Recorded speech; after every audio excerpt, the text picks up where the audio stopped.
पंजाब जैसा model farm जो commercial dairy farm बनाने के लिए हमने अपने डेयरी फार्म की शुरुआत करी थी लगभग 2-2.5 साल पहले।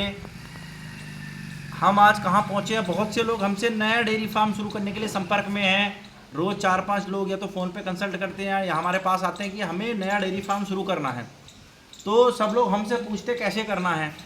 तो हमने कुछ बेसिक सी गलतियाँ करी हैं डेयरी फार्म में, जो अगर हमने नहीं की होती तो आज हमारा डेयरी फार्म बहुत अच्छे स्तर पे होता। तो वो गलती हमसे जुड़ा कोई भी फार्मर या संगठन से जुड़ा कोई भी फार्मर ना कर ले, जिससे कि उनको डेयरी फार्म में हमारी तरह नुकसान ना हो। तो सबसे पहली गलती जो हमने की थी वो बिना प्लानिंग के काम शुरू किया था। बिना प्लानिंग से मतलब ये है कि हम घर में पशुपालन करते थे, हमें सब तजुर्बा था। तो हमने सोचा जैसे घर में 2 गाय पल रही हैं ऐसे 20 भी पल जाएंगी। चारा देना है, फीड डालनी है, दुआई करनी, गोबर उठाना, ये 4 ही काम होते हैं। तो हमने यही सोच के अपने डेयरी फार्म की शुरुआत कर ली। जो हमारी सबसे कमर्शियल मतलब अगर हम पंजाब मॉडल पे जाना चाहते थे तो हमें पहले स्टडी करनी चाहिए थी, अच्छे डेयरी फार्मर्स से मिलना चाहिए था। और जैसे आज हमने संगठन बनाया पंजाब में PDFA संगठन था, उससे हमें जुड़ना चाहिए था या सक्सेसफुल डेयरी फार्मर्स को हमें फॉलो करना चाहिए था। तो पहली गलती तो हमसे ये हो गई कि हमने बिना प्लानिंग के हमने काम की शुरुआत करी है। दूसरी जो हमसे गलती हुई है ब्रीड सिलेक्शन में हुई है। जब भी कोई नया आदमी डेयरी फार्म शुरू करता है, अगर वो किसी कमर्शियल फार्म के साथ में नहीं जुड़ा हुआ है तो सब लोग क्या बोलते हैं कि 20 लीटर से ऊपर की गाय में बहुत दिक्कत रहती हैं, थनों में से खून आ जाता है, बीमार बहुत होती हैं, बीमारियाँ खत्म नहीं होती हैं इनकी, वो इतनी गाय लेके आया था उसकी इतनी गाय खत्म हो गई। तो कहीं ना कहीं इन बातों में सच्चाई भी है, लेकिन ये सब आपकी मैनेजमेंट फेलियर की वजह से होता था। पहले किसी के पास अच्छी फीड नहीं है, अच्छे डॉक्टर नहीं है, अच्छी दवाइयाँ नहीं है, वैक्सीनेशन नहीं है। तो जो नुकसान होते थे वो उन वजह से होते थे। उसका कारण ये नहीं था कि 20 लीटर से नीचे गाय बीमार नहीं होगी और 20 लीटर से ऊपर की बीमार होगी। तो हमने क्या किया, हमने भी वही काम किए कि हमने सब क्रॉस ब्रीड की गाय ली। सब बोलते हैं देसी के साथ में क्रॉस लेना चाहिए।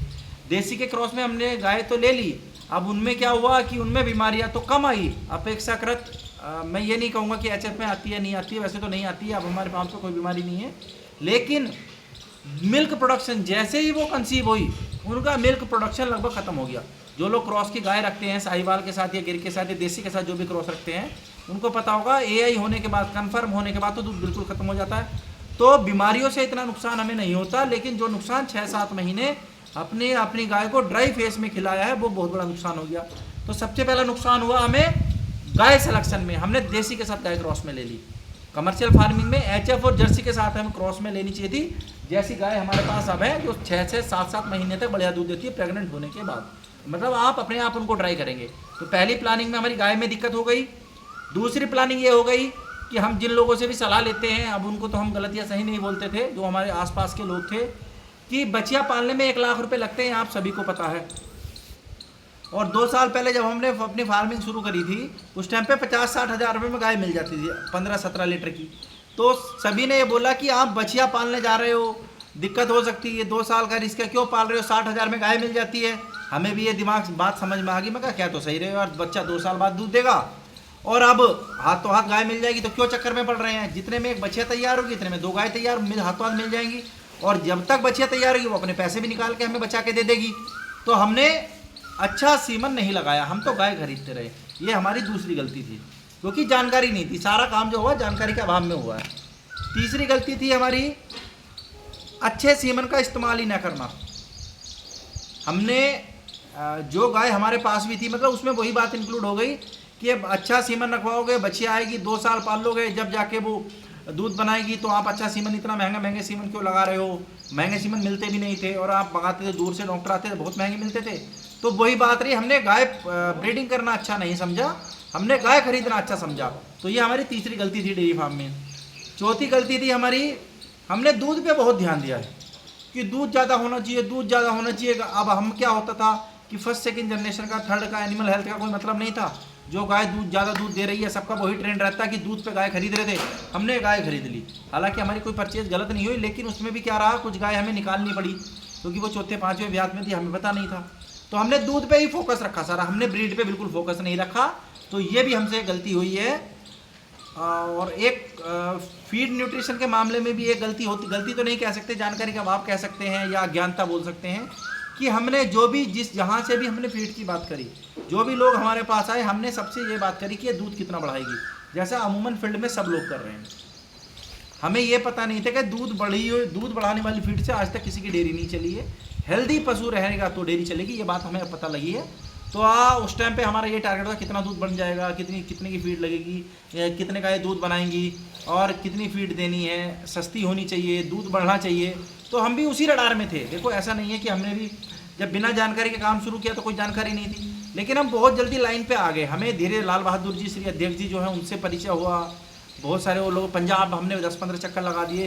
तो जब हम पंजाब पहुँचे, जब हमारी आँख खुली कि फीड जो है वो दूध बढ़ाने वाली नहीं होनी चाहिए, फीड होनी चाहिए बिना केमिकल फ्री, ताकि गर्मियों में पशु को गर्मी ना लगे, रिपीट की अगर यूरिया नहीं होगा तो रिपीट की दिक्कत नहीं आएगी, और अगर उसमें न्यूट्रिशन बढ़िया है और सब चीज़ें ऑर्गेनिक गई हुई हैं, केमिकल कम है, तो आपकी गाय बीमार भी नहीं होगी। तो फीड का जो काम था वो दूध मेंटेन करने के साथ साथ आपका बीमारी को भी रोकना है, मैस्टाइटिस को भी रोकना था, रिपीट को भी रोकना था, और जो मेडिकल पे खर्चे होते हैं उस पर भी रोकना था। तो हम दूध बढ़ाने वाली फीड के चक्कर में पड़े रहे, जबकि हमें जाना चाहिए था हेल्दी फीड पे, केमिकल फ्री फीड पे। तो वो उसका सुधार हमने अब तो कर लिया है। अब हमारी फीड जो आ रही लुधियाने से आ रही है और उसमें सब कुछ इंक्लूड है, और उसमें एक बूंद भी एक ग्राम भी यूरिया नहीं है। तो हमारे फार्म की ये स्थिति की बीमारी से लगभग हम कोसों दूर हैं, दूध भी अच्छा मेंटेन है, और गर्मियों में हमारे पशुओं को गर्मी भी नहीं लगती है ना, मैस्टाइटिस की शिकायत नहीं है, और एनिमल हेल्थ बहुत बढ़िया। तो अब हम फाइनली वहाँ पहुँच गए, लेकिन पहले हम भी दूध वाले के पीछे थे, कितना दूध बढ़ाएगी ये बता दे, और कितनी सस्ती है ये बता दे, ये भी हमारा ही काम था। वैक्सीन, जैसे क्या होता था पहले हम लोग इलाज और बीमारी और दवाइयों के पीछे बहुत स्टडी करी है हमने, हमें पता नहीं था। तो वैक्सीन जैसे लंपी, FMD, थलेरिया, इनकी वैक्सीन आती, 500 रुपये में सभी की वैक्सीन हो जाती थी। शुरू में जब हमें जानकारी नहीं थी तो हमें भी वही सोचते रहे कि बीमारी के पीछे सीखा कि जी MSD के बारे में पढ़ा, बिरबैक जोटिस के बारे में पढ़ा, सब कुछ हम करते रहे। जबकि इस चीज़ का जब हम पंजाब पहुँचे तो हमें अध्यक्ष जी के पास पहुँचे, पंजाब पहुँचे तो हमें पता लगा इनकी तो वैक्सीनेशन है, आप इतनी बड़ी स्टडी क्यों कर रहे हो, कितना टाइम लगा, इतने महंगे इंजेक्शन लगा रहे हो। मैं कहा बहुत बढ़िया, उनका बूटालैक्स 1500-1600 रुपये का आता है, इतने में तो आपकी 4 गाय की सारी वैक्सीन हो जाएंगी। मैं कह दिया, फिर आँख खुली क्योंकि जानकारी नहीं थी। तो वो गलती भी हमने की है। अब तो हम वैक्सीन पे चले गए हैं। और 5वीं चीज़ थी व्यवस्था। शुरू में हालांकि व्यवस्था पे हमने शुरू से हमारा जो टारगेट था वो पंजाब मॉडल ही था। बेशक हमने सारी गलतियाँ एक साथ करी हो, लेकिन हम व्यवस्था हमने ऐसी रखी है। हमने जो फार्म भी बनाया था इसी हिसाब से बनाया था। शेड भी आप देख सकते हैं बढ़िया बनाया है, और इसमें स्टैंडर्ड रखा है कि TMR से चारा डल जाएगा, दोनों तरफ पशु बन जाएंगे। तो व्यवस्था हमारी थी, लेकिन हम व्यवस्था में 2 चीज़ों की गलती करके गए हैं। एक तो हमने स्क्रैपर नहीं लगवाया है गोबर उठाने के लिए, कि बटन दाब दो स्क्रैपर वहाँ से वहाँ पहुँच जाता, सारा गोबर बाहर चला जाता। और दूसरा क्या हमसे गलती की गोबर की मैनेजमेंट के लिए, हालांकि हमारे पास व्यवस्था बढ़िया है, और व्यवस्था में हमसे ये गलती हो रही है कि हमने 2-3 जगह अपने साइलेज के पिट बनवाए हैं। मतलब पहले उधर था, फिर उसको यहाँ बना, अब हम पक्का पिट उधर बनवा रहे हैं। तो ये खर्चा ही तो हुआ है, अननेसेसरी स्ट्रेस भी बढ़ा, खर्चा भी हुआ, नुकसान भी हुआ। तो व्यवस्था पे भी हमने इसको कमी नहीं बोल सकते, अवेयरनेस नहीं थी, जागरूकता नहीं थी, सोशल मीडिया प्लेटफॉर्म पे भी पता नहीं लगता कौन लोग अच्छे हैं नहीं है, तो अध्यक्ष जी नहीं थे। तो दोस्तों ये हमने मेजर गलतियां करी हैं। कोई भी नया फार्मर, बताने का उद्देश्य है कोई भी नया फार्मर ये गलतियां ना करे।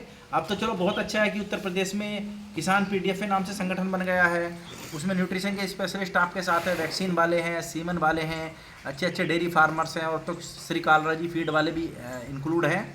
तो जिनको हमने जिम्मेदारी दे रखी थी कि हमारा फार्म बढ़िया से चलना चाहिए, हमें हेडक नहीं चाहिए, 1 लीटर दूध कम बनाएगा लेकिन बीमारी रहित रहे, अलग से कुछ ना डालना पड़े, संपूर्ण फीड हमें चाहिए।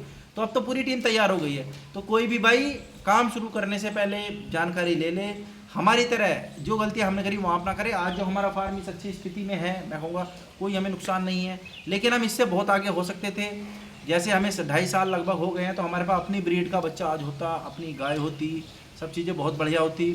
तो ये गलती हमने करी, आप ये गलती ना करें, सिस्टमेटिक ढंग से काम करें और बढ़िया काम करें। डेयरी फार्म बहुत अच्छा बिजनेस है, इसमें आप अगर मेहनत करेंगे तो आपको बेचने की कोई टेंशन नहीं, मार्केटिंग की कोई दिक्कत नहीं है। ये गलतियाँ आप नहीं करेंगे तो आपका डेयरी फार्म सफल रहेगा।